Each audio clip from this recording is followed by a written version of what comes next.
رمضان رمضان ایمان ہے رمضان رمضان رمضان مہمان ہے رمضان رمضان رمضان نحمده ونصلي ونسلم على رسوله الكريم اما بعد فعن سلمان رضی اللہ تعالی عنہ قال خطبنا رسول اللہ صلی اللہ علیہ وسلم فی آخر یوم من شعبان فقال یا ایہا الناس قد عظلکم شہر عظیم مبارک شہر فیہ لیلۃ خیر من الف شہر شہر جعل اللہ صیامہ فریضہ وقیام لیلہ تطوعا الی آخر الحدیث۔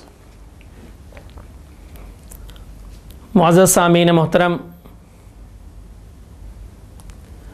آپ حضرات کے سامنے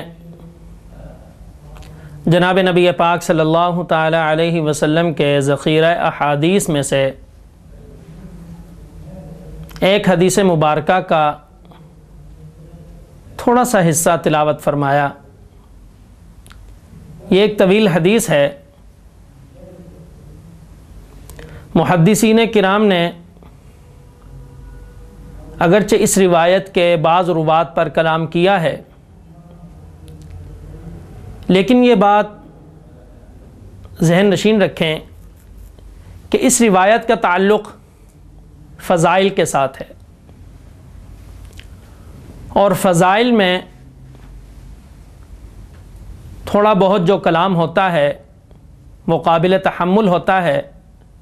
فضائل میں چونکہ اس میں ایک عمل کی فضیلت ترغیب دلائی جاتی ہے، اور ترغیب کے لیے اگر کوئی محدث کسی راوی پر تھوڑا بہت کلام کر لے تو وہ قابل قبول ہوتا ہے۔ بہرحال یہ تفصیلی ایک علیحدہ ایک بحث ہے، فن کے متعلق ہے، علم اصول حدیث کے متعلق۔ تو عرض یہ ہے کہ محدثین نے اس حدیث کو فضائل کے باب میں قبول کیا ہے۔ یہ ایک طویل حدیث ہے جس میں نبی پاک صلی اللہ تعالی علیہ وسلم رمضان المبارک کی فضیلت اور پھر اس کے متعلق چند اہم باتیں ان کی جانب ہماری توجہ دلا رہے ہیں۔ اس حدیث پاک کے راوی ہیں حضرت سلمان رضی اللہ تعالیٰ عنہ۔ وہ جناب نبی پاک صلی اللہ تعالیٰ علیہ وسلم سے روایت کر رہے ہیں، اور یہ وہ عظیم صحابی ہیں جو حضرت سلمان فارسی رضی اللہ تعالیٰ عنہ کے نام سے مشہور ہیں، اور جناب نبی پاک صلی اللہ تعالیٰ علیہ وسلم نے ایک موقع پر ان کو اپنے اہل بیت میں بھی شمار کیا ہے۔ وہ فرماتے ہیں کہ جناب نبی پاک صلی اللہ تعالیٰ علیہ وسلم نے ایک مرتبہ ماہ شعبان، جو رمضان المبارک سے پہلا مہینہ ہوتا ہے اسلامی مہینوں کے حساب سے، اس کی آخری تاریخ کو جناب نبی پاک صلی اللہ تعالیٰ علیہ وسلم نے ایک خطبہ ارشاد فرمایا۔ اب یہ بھی ممکن ہے کہ وہ دن جمعہ کا دن ہو، آخری دن۔ اس آخری دن میں جناب نبی پاک صلی اللہ تعالیٰ علیہ وسلم خطبہ جمعہ ارشاد فرماتے ہوئے رمضان کے متعلق جو فضائل تھے اور اس میں جو کرنے والے کام تھے، بچنے والے کام تھے، ان کے متعلق ارشاد فرمایا۔ اور یہ بھی ممکن ہے کہ وہ آخری دن خاص طور پر جناب نبی پاک صلی اللہ تعالیٰ علیہ وسلم نے رمضان المبارک کی مناسبت سے، چونکہ صحابہ کرام کا مجمع تو ہر وقت نبی پاک صلی اللہ تعالیٰ علیہ وسلم کی بارگاہ اقدس میں حاضر ہوتا تھا، تو ممکن ہے کہ اس مجمع سے آپ صلی اللہ تعالیٰ علیہ وسلم نے یہ خطاب فرمایا ہو، یہ خطبہ ان کو ارشاد فرمایا ہو۔ تو بہرحال جو بھی احتمال، دونوں باتیں ممکن ہیں، لیکن یہ بات کہ وہ کہ شعبان المعظم کا آخری دن تھا اور جناب نبی پاک صلی اللہ تعالیٰ علیہ وسلم خطبہ ارشاد فرما رہے ہیں۔ سب سے پہلے جناب نبی پاک صلی اللہ تعالیٰ علیہ وسلم نے اس ماہ مبارک کی فضیلت اور عظمت ارشاد فرمائی۔ یا ایہا الناس، اے لوگو، قد اظلکم شہر عظیم، کہ تمہارے اوپر ایک عظیم مہینے نے، بہت عظمتوں والے مہینے نے اپنا سایہ کر دیا ہے، تمہیں آ کر ڈھانپ لیا ہے۔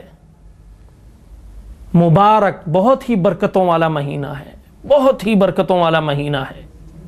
یہ جناب نبی پاک صلی اللہ تعالی علیہ وسلم نے اس ماہ مبارک کی فضیلت اور عظمت ارشاد فرمائی۔ اور پھر اس کے بعد جناب نبی پاک صلی اللہ تعالی علیہ وسلم نے چند اہم باتوں کی طرف توجہ دلائی۔ اس میں سے ایک بات یہ ارشاد فرمائی کہ اس ماہ مبارک کے اندر اللہ تبارک و تعالی نے ایک رات رکھی ہے، خیر من الف شہر، جو 1000 مہینوں سے بھی بڑھ کر ہے۔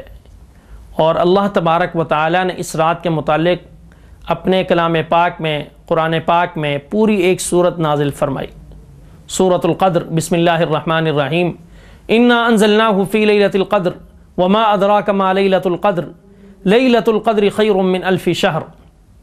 پوری سورت اللہ تبارک و تعالی نے بھی وہی الفاظ ارشاد فرمائے، اور جناب نبی پاک صلی اللہ تعالی علیہ وسلم کے الفاظ بھی بعین ہی جناب اللہ تبارک و تعالی کے الفاظ کے مطابق، فیہ لیلۃ خیر من الف شہر، ایک رات ایسی ہے جو 1000 راتوں سے بڑھ کر ہے۔ یہ نہیں فرمایا جو 1000 راتوں کے برابر ہے، یہ ارشاد فرمایا کہ 1000 راتوں سے بڑھ کر ہے۔ اب کتنی بڑھ کر ہے اس کی کوئی وضاحت نہیں، یہ اللہ تبارک و تعالی ہی بہتر جانتے ہیں۔ بہرحال اتنی بات کہ 1000 مہینوں سے بڑھ کر ہے، اور اگر ہم اس کو سالوں کے اوپر تقسیم کریں کہ کتنے سال بنتے ہیں، غالباً 83 سال اور 4 مہینے کے قریب یہ عرصہ بنتا ہے۔ اب اس میں کتنی وہ راتیں ہیں، کتنے دن ہیں، اور پھر ہم اپنی زندگی کا حساب کر لیں کہ ہمارے معاشرے میں اور ہمارے بر صغیر پاک و ہند میں اس وقت ایک انسان کی اوسطاً عمر کتنی ہے۔ انسان کی جو اوسط عمر ہے، اوسط عمر ہمارے معاشرے میں وہ کم ہے، اور 1000 مہینے اس اوسط عمر سے بڑھ کر ہیں۔ اتنی عظیم رات ہے، اتنی برکتوں والی رات ہے، اور یہ رمضان المبارک کی ایک رات ہے۔ اب کون سی رات ہے وہ انشاءاللہ العزیز اپنے موقع پر اس کو بیان کیا جائے گا اور بتایا جائے گا کہ کتنی عظمت ہے، کتنی عظمت والی رات ہے، اور کون سی رات وہ ہوتی ہے۔ احادیث کی روشنی میں انشاءاللہ العزیز اس کا بھی ذکر کیا جائے گا۔ لیکن آج آپ حضرات کے سامنے جو رمضان المبارک کا ابتدائی خطبہ جناب نبی پاک صلی اللہ تعالی علیہ وسلم نے ارشاد فرمایا تھا، اسی کے متعلق جو باتیں ہیں، اس میں جو باتیں مذکور ہیں، وہ آپ حضرات کے سامنے انشاءاللہ رکھی جائیں گی۔ تو پہلی جو بات اہمیت کے حامل جناب نبی پاک صلی اللہ تعالی علیہ وسلم نے جس کی طرف توجہ دلائی، یہ اس رات کی طرف توجہ دلائی۔ اور پھر جناب نبی پاک صلی اللہ تعالی علیہ وسلم نے آگے یہ بھی ارشاد فرمایا، شہر الصبر، یہ صبر کرنے کا مہینہ ہے، صبر کا مہینہ ہے، وہ شہر المواسات، غم خاری کا مہینہ ہے۔ صبر کا مہینہ کہ اس مہینے میں اگر آپ کے اوپر کوئی تکلیف پہنچتی ہے، آپ کو کوئی تکلیف پہنچتی ہے، کسی مشقت کا سامنا کرنا پڑتا ہے، مثال کے طور پر اب اس دور میں گرمیوں کے روزے ہیں، تکلیف ہوتی ہے، انسان کو مشقت پہنچتی ہے، لیکن اس مشقت پر صبر کر لیا جائے تو یہ صبر کرنے کا مہینہ ہے۔ اب رات ہے، انسان پورے دن کے روزہ رکھنے کے بعد تھکاوٹ محسوس کر رہا ہوتا ہے، آرام کا دل کر رہا ہے، لیکن اللہ تبارک و تعالیٰ کی بارگاہ میں کھڑے ہو کر تراویح پڑھنی ہے۔ ابھی اللہ تبارک، اور اس حدیث پاک میں خود جناب نبی پاک صلی اللہ تعالی علیہ وسلم ارشاد فرماتے ہیں، جعل اللہ صیامہ فریضہ وقیام لیلہ تطوعا، کہ اللہ تبارک و تعالی نے اس ماہ مبارک کے روزے کو فرض قرار دیا اور رات کے قیام کو سنت قرار دیا۔ اور جناب نبی پاک صلی اللہ تعالی علیہ وسلم نے خود دوسری حدیث پاک میں ارشاد فرمایا کہ وَسَنَنْتُ لَكُمْ قِيَامَهُ، کہ رات کے قیام کو میں نے تمہارے لیے سنت قرار دیا ہے۔ تو تراویح وہ سنت، اور دیکھیں یہاں پر ایک اور مسئلے کی بات وہ بھی ذہن نشین رکھیں کہ تراویح میں 2 باتیں الگ الگ ہیں، 2 چیزیں الگ الگ ہیں۔ ایک ہے نماز تراویح اور ایک ہے اس میں قرآن پاک کی تلاوت۔ قرآن پاک کی تلاوت یہ الگ سنت ہے اور تراویح الگ سنت ہے، 2 الگ الگ عمل ہیں۔ اگر کسی نے قرآن پاک کو تراویح کے اندر چند دنوں میں، 8 دنوں میں، 10 دنوں میں مکمل کر لیا، تو اب یہ مطلب نہیں کہ قرآن پاک مکمل ہو گیا، اب تراویح ختم ہوگی، نہیں، تراویح رمضان المبارک کے آخر تک چلتی رہے گی۔ البتہ ایک سنت اس کی مکمل ہو گئی، اور یہ جو مسافر حضرات وغیرہ ان کی آسانی کے لیے یہ عمل نکالا گیا تھا، نہیں تو یہ ہے کہ تراویح کے ساتھ ہی قرآن پاک شروع ہو اور آخری تراویح پر قرآن پاک مکمل ہو۔ لیکن مسافر وغیرہ ان کی سہولت کے لیے کہ ایک عمل مکمل ہو گیا، قرآن پاک مکمل ہو گیا چند دنوں میں، اب یہ کہ جہاں پر موقع ملے اور جہاں پر جتنا ٹائم ملے، جس وقت ملے، وہاں پر اپنی تراویح ادا کر لی انہوں نے۔ تو بہرحال عرض یہ کر رہا تھا کہ تراویح الگ سنت ہے، الگ عمل ہے، اور اس میں قرآن پاک کی تلاوت یہ الگ عمل ہے۔ قرآن پاک اگر نہ مکمل نہیں سنا تو یہ عمل ادھورا رہ گیا، اور اگر تراویح آپ نے چند دن قرآن پاک مکمل کر کے یہ سمجھا کہ اب تراویح ختم، تو یہ عمل تراویح والا یہ ادھورا رہ گیا۔ دونوں عمل ہیں، دونوں الگ الگ ہیں، دونوں الگ الگ سنتیں ہیں۔ قرآن پاک کو مکمل کرنا رمضان کی تراویح میں یہ الگ سنت، اور پھر تراویح یہ الگ سنت ہے جو پورا مہینہ چلتی رہے گی۔ تو اللہ تبارک و تعالیٰ نے اس کے روزے کو فرض قرار دیا اور تراویح کو سنت قرار دیا۔ تو تراویح اب پورے دن کی تھکاوٹ، تھکا ہوا ہے، آرام کا دل کر رہا ہے، لیکن تراویح کا وقت ہو گیا، اب تراویح کے لیے یہ حاضر ہوتا ہے، مشقت اٹھاتا ہے، اس پر صبر کرتا ہے۔ تو یہ اللہ تبارک جناب نبی پاک صلی اللہ تعالیٰ علیہ وسلم ارشاد فرمایا وَشَهْرُ الصَّبْرِ، یہ صبر کرنے کا مہینہ ہے۔ کسی مسلمان سے اذیت پہنچتی ہے، تکلیف پہنچتی ہے، اس سے بدلہ لینے کے بجائے بلکہ اس پر صبر کرے۔ صبر کا مہینہ ہے یہ، اس کو کہہ دے، کوئی لڑائی جھگڑا کرنا بھی چاہتا ہے۔ دوسرے حدیث پاک میں جناب نبی پاک صلی اللہ تعالیٰ علیہ وسلم ارشاد فرماتے ہیں کہ اگر کوئی تم سے جھگڑا کرنا چاہے تو اس کو کہہ دو کہ بھائی میں روزے سے ہوں۔ تو یہ صبر کا مہینہ ہے، صبر کریں، صبر کریں اس میں۔ اور پھر آگے ارشاد فرمایا شہر المواسات، غم خواری اور ہمدردی کا مہینہ ہے۔ اب ہمارے دسترخوان پر تو بے شمار وہ اللہ تبارک و تعالیٰ کی نعمتیں ہوں، اور ہمارے بھائی باہر بھوک کی حالت میں ہوں، تو ان کا بھی خیال ہم نے رکھنا ہے۔ غمخواری کا مہینہ ہے، ہمدردی کا مہینہ ہے، ان کے ساتھ غمخواری اور ہمدردی کے ساتھ پیش آیا جائے۔ تو یہ چند باتیں۔ اور پھر اسی طریقے سے نبی پاک صلی اللہ تعالیٰ علیہ وسلم نے ارشاد فرمایا شہر یزاد فیہ رزق المؤمن، اس مہینے میں اللہ تبارک و تعالیٰ مومن کے رزق کو بڑھا دیتے ہیں۔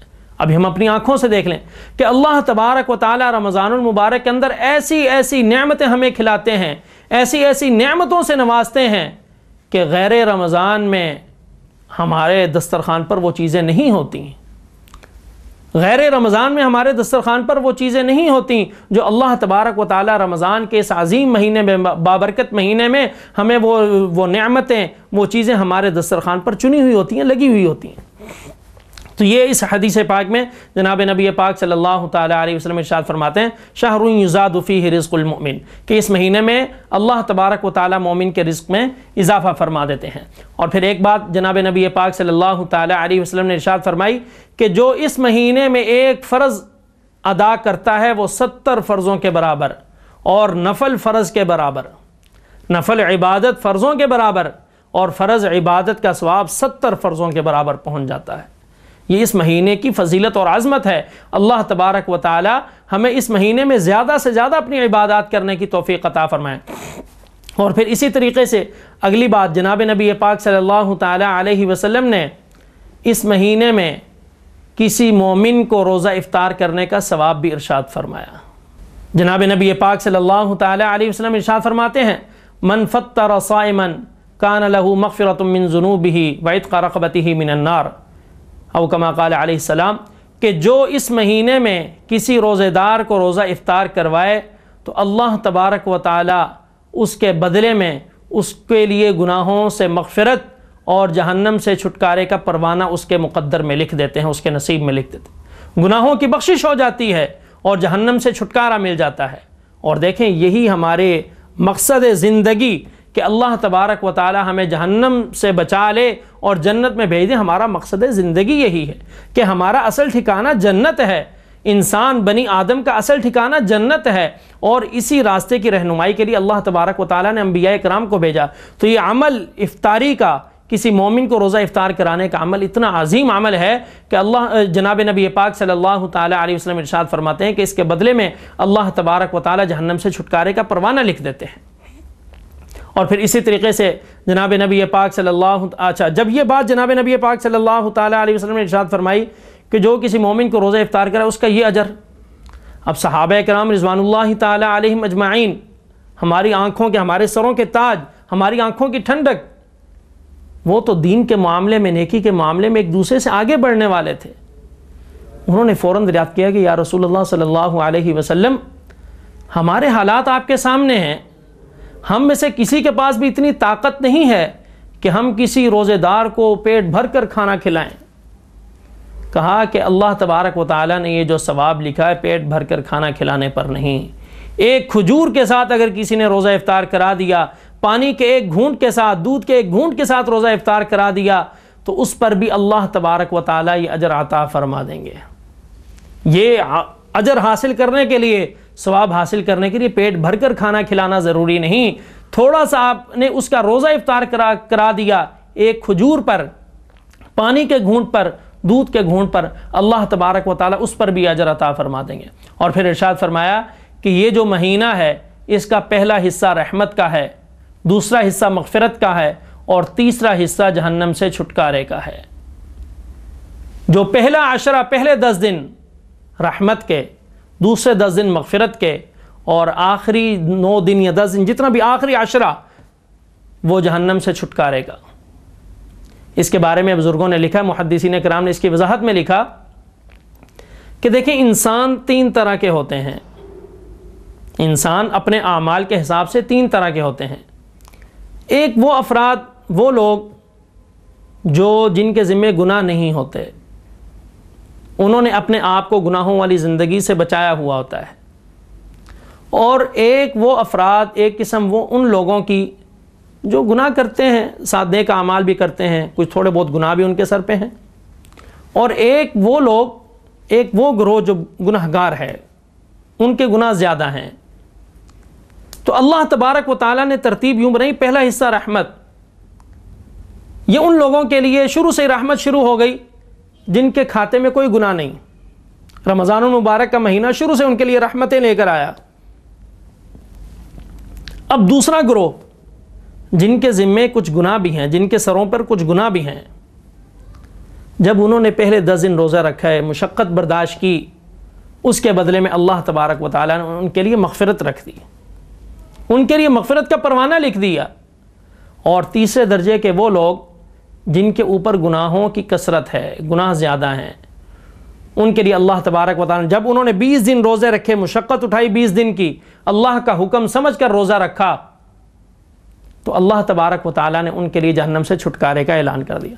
تو اب اس سے یہ سمجھے کہ جو گناہ گار تھے ان کے لیے جہنم سے چھٹکارا ہو گیا. تو جن کے اوپر تو گناہ ہے ہی نہیں، جنہوں نے اپنے آپ کو گناہوں والی زندگی سے بچایا ہوا ہے، ان کے لیے کیا معاملہ ہوگا. اور پھر دیکھیں روزہ ایک ایسا عمل ہے، اس کے بارے میں اللہ تبارک و تعالیٰ ارشاد فرماتے ہیں الصوم لی وانا اجزی بہ، روزہ میرے لیے، میں خود اس کا بدلہ دیتا ہوں. کیا مطلب؟ باقی اعمال اللہ کے لیے نہیں، باقی اعمال بھی اللہ کے لیے، لیکن روزہ ایک ایسا عمل ہے کہ اس میں کوئی دکھلاوا نہیں ہو سکتا. باقی عمل ہے، نماز ہے، اس میں کہہ سکتے ہیں کہ بھی دکھانے کے لیے اس نے پڑھ لیا، لیکن روزہ ایک ایسا عمل ہے. اسی طریقے سے زکوٰۃ کو آپ لے لیں، کہہ سکتے ہیں کہ بھی لوگوں کو دکھانے کے لیے، اپنے آپ کو سخی کہلانے کے لیے زکوٰۃ دیتا ہے. حج ہے کہ لوگ مجھے حاجی کہیں. مختلف اعمال ہیں، مختلف اس میں وہ باتیں نکل سکتی ہیں، لیکن روزہ ایک ایسا عمل ہے کہ یہ صرف انسان اللہ تبارک و تعالیٰ کے ڈر سے ہی رکھتا ہے.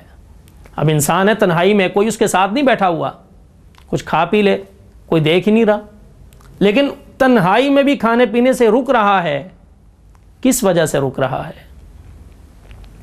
صرف اور صرف اس بات سے کہ اللہ تبارک و تعالیٰ کا حکم ہے کہ کچھ کھانا پینا نہیں اس وقت میں، تو لہٰذا میں کھاؤں گا بھی نہیں، پیوں گا بھی نہیں. اس لیے اللہ تبارک و تعالیٰ فرماتے ہیں جو روزہ رکھتا ہے وہ میرے لیے رکھتا ہے، وَأَنَا أَجْزِي بِهِ، اور میں خود اس کا بدلہ دوں گا.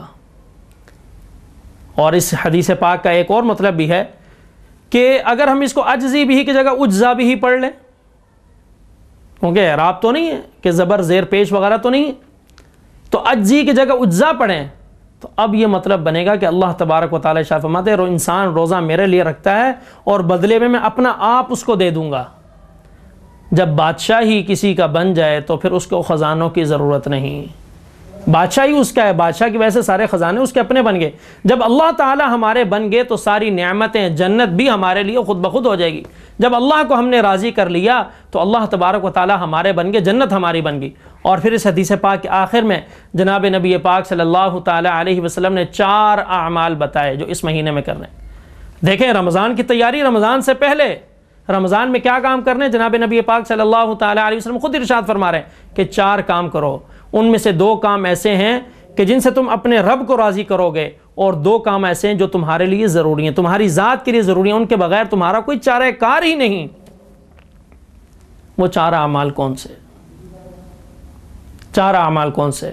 ان میں سے پہلے 2 عمل جن سے ہم اللہ تبارک و تعالیٰ کو، اپنے رب کو راضی کریں گے، شہادت اللہ الہ الا اللہ، ایک عمل کلمہ طیبہ کی کثرت، دوسرا وتستغفرون، استغفار کی کثرت، اور تیسرا جو اگلے 2 اعمال ہیں ان کے بارے میں جناب نبی پاک صلی اللہ علیہ وسلم نے فرمایا کہ تمہاری ذات کے لیے ضروری ہیں، ان کے بغیر تمہارے لیے چارہ کار نہیں ہے۔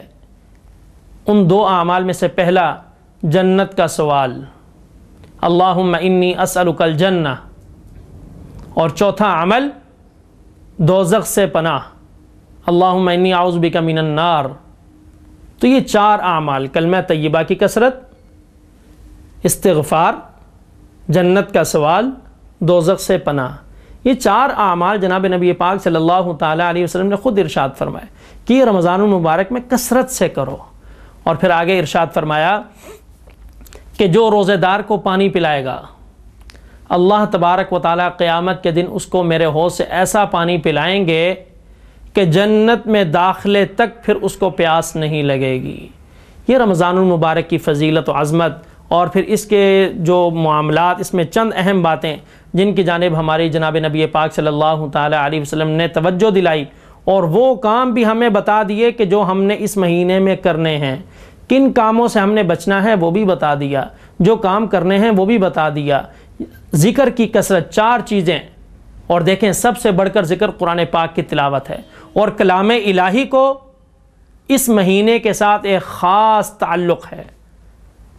حضرت ابراہیم علیہ السلام کے اوپر جو صحیفے نازل ہوئے وہ بھی اس مہینے میں، حضرت موسیٰ علیہ السلام کے اوپر کتاب نازل ہوئی وہ بھی اس مہینے میں، حضرت عیسیٰ علیہ السلام کے اوپر کتاب نازل ہوئی وہ بھی اسی مہینے میں، حضرت داؤد علیہ السلام کے اوپر کتاب نازل ہوئی وہ بھی اسی مہینے میں، اور قرآن پاک بھی اسی مہینے میں نازل ہوا۔ پورے کا پورا جو قرآن پاک ایک مرتبہ لوح محفوظ سے آسمان دنیا پر جو نازل ہوا وہ ایک مرتبہ نازل ہوا، اور وہ رمضان المبارک کے مہینے میں تھا، اور پھر حسب موقع جتنی ضرورت پڑتی رہی وہ آسمان دنیا سے جناب نبی پاک صلی اللہ تعالیٰ علیہ وسلم کے قلب اطہر پر 23 سال کے عرصے میں نازل ہوا۔ تو عرض یہ کر رہا تھا کہ کلام الہی کو، اللہ تبارک و تعالیٰ کی کلام کو اس مہینے کے ساتھ ایک خاص تعلق ہے، تو قرآن پاک سب سے بڑھ کر ذکر ہے، قرآن پاک کی تلاوت کی کثرت کا اہتمام ہو، اور یہ 4 اعمال کہ کلمہ طیبہ کی کثرت، استغفار کی کثرت، جنت کے سوال کی کثرت، دوزخ سے پناہ کی کثرت، اس کا جو سوال ہے یہ اللہ تبارک و تعالیٰ سے کثرت کے ساتھ یہ مانگیں چیزیں، اللہ تبارک و تعالیٰ ہمیں عمل کی توفیق عطا فرمائے۔ وما علینا الا البلاغ المبین۔ رمضان رمضان ایمان ہے، رمضان رمضان رمضان مہمان ہے، رمضان رمضان رمضان